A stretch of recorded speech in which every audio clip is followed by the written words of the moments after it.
I'll hand it over to me to do a quick overview of the OMSC.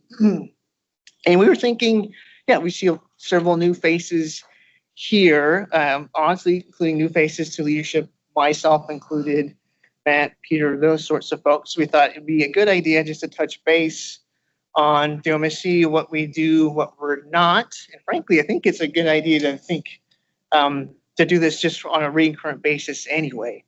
Just to remind ourselves of who we are, especially just how things are with staff turnovers and retirements and that sort of thing. So part of this overview, I'll be talking really briefly a little bit of a historical context to how the OMSC started, but quickly kind of bring it back up to the current status. So we'll talk a little bit about the mission and purpose of the OMSC, how it's structured, how we structure and guide activities, some of the key roles, and a little bit of a clarification of what we're not. We're not like a formal advisory committee. So yeah, we could maybe the next two slides, Carol. So starting with the history, and again, I've been in my role almost 3 years, so just keep that in mind as I give this history. But the OMSC started in 1996.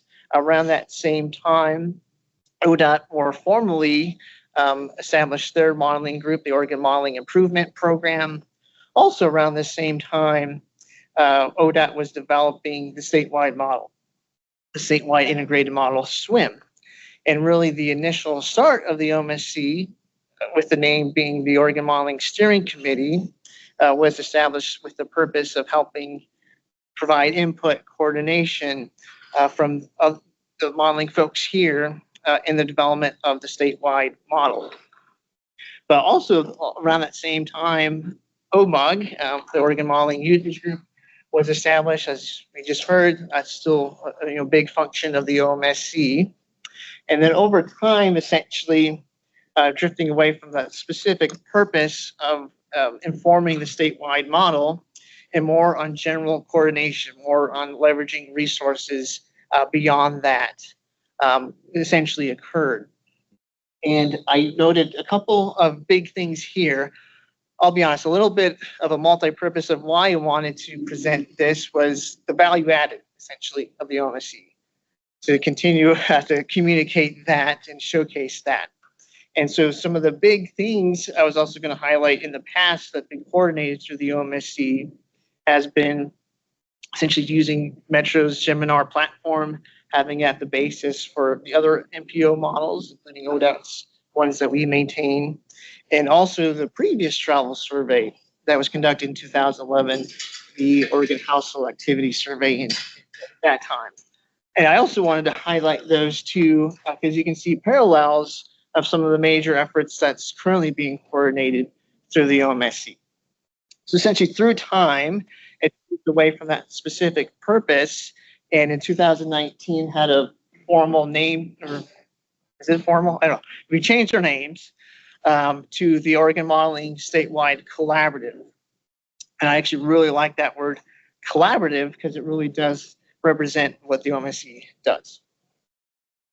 Also, as I mentioned, I wanted just to kind of highlight some big significant efforts that the OMSC did previously. As I mentioned, it was kind of that Geminar consistency of the base models there, and then also the previous household survey. And of course, there's a lot of other activities through that 20 plus years as well. I think some of you would likely know those more than I do, but wanted to highlight some of the significant efforts. And then I was just going to probably, again, reiterate the value added here, where this actual organization is quite unique. Just a little bit of an outsider perspective. When I was in Louisiana, I knew about the OMSC. I participated on some OMUG webinars, and actually was trying to do something like this in Louisiana. So it is quite unique, where some states, again, are not so moving these things collected forward, or some states there's a really big lead agency, maybe the state DOT, that's more formally organizing these activities. But here we're quite separate, but coming together to coordinate these activities and leverage our resources. So again, a really big value added that way and quite unique. As I was mentioning, kind of bringing it back to the current status. Typically, we establish a work plan every 2 years. So we recently established one for the calendar years 2025 to the end of 2026. At that time, we also kind of make sure that the purpose and mission makes sense. So this is the current mission and purpose of the OMSC. I won't read through that directly, but again, if you think of that collaborative word and definition, a big part of that is, of course, coordination of the activities. And it's actually really great to see even the agenda today. You can see, again, the TPR modeling requirements, or the Oregon Household Travel Survey that we're doing now, or the activity-based model development. I mean, these major activities really just embody our mission and goals. Again, so it's basically that interagency coordination, leveraging the technical resources, our technical staff time, and coordinating those efforts forward. Again, clarificate, like a disclaimer, I don't know, like you have like those drug commercials and there's disclaimers on here. A big disclaimer is that, again, we're not an official advisory committee. And so what does that mean? That we don't have this, I'll just read this one actually, the authority to make decisions on behalf, like OMSC is not making a decision on behalf of Metro or on behalf of ODOT. So we don't have that sort of authority. And then also, as we're coordinating these things, developing guidances, sharing best practices, it's also not a mandate or something to use those guidances or those best practices, whereas the OMSC said us to do that. Again, it's not that sort of function and that formal capacity.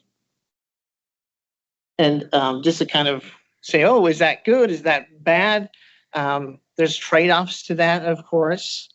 So if you look at the advantages, people are here, the agency staff are here because it's important to them. They're essentially using their staff time to participate in these activities on a voluntary basis. So that's great, where we see the value in that, and we can focus on, problem solving and some of the technical issues versus focusing on some of the formal obligations of the advisory committee, for example.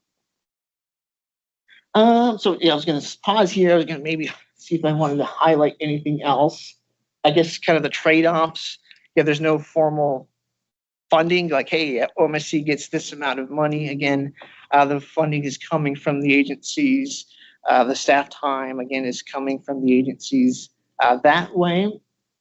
And then as well as, again, not mandating something, but, taking what we have here is at the discretion of the agencies. Anyway, yeah, disclaimer there.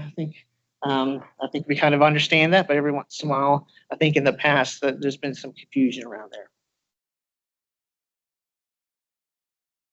And as I mentioned, let's highlight some of the current big things that we're coordinating through the OMSC. Again, a little bit of parallel to what I showed before.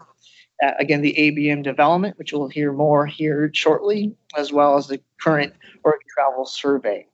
Again, so these are the big value added that the OMSC has and continues to provide.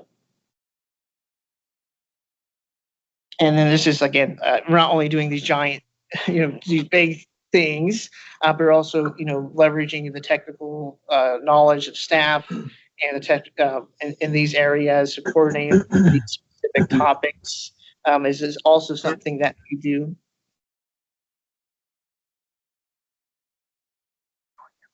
Okay, as I mentioned, that we develop a work plan every 2 years. And so again, this current work plan covers 2025 through 2026. So again, that work plan, you can find that. You can find other information about the OMSC through this website here. The work plan, it talks about our purpose and goals, talks about our structure.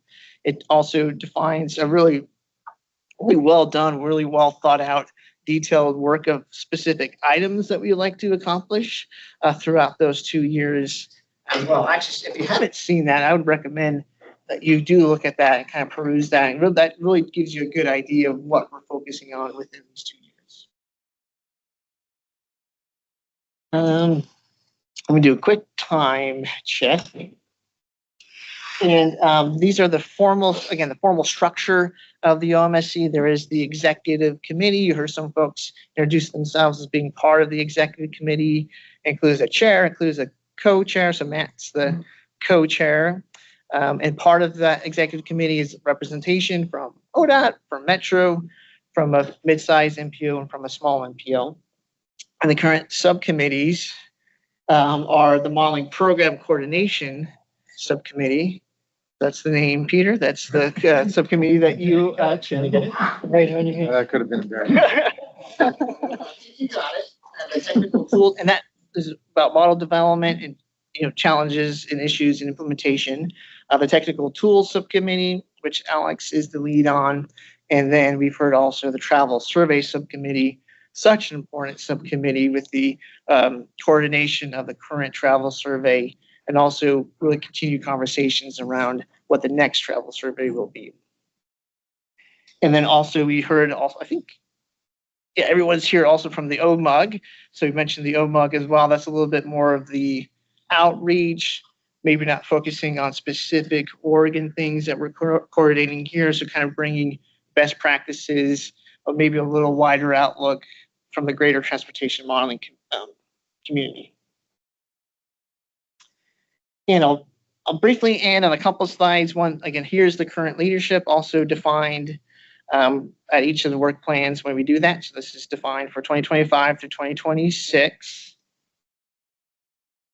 I think you saw everyone there. And also another thing, if you do look through the work plan, there is specific topic areas that's highlighted and things that just kind of keep abreast of, provide status on, or just keep understanding the best practices in these areas. So we also define topic leaders in these specific topics that are important to us.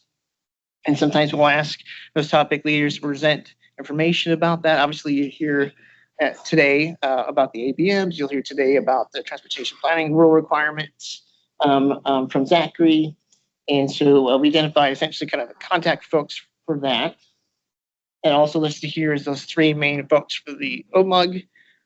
I think I'll end here, I believe. So yeah, if you do have any questions, actually, again, very good website, very well organized, very good content. Feel free to look at that, look at our work plan. And then as mentioned, I am the chair. So if you do have any questions about the OMSC, let me know. Any quick questions or anything like that before transitioning to our next speakers?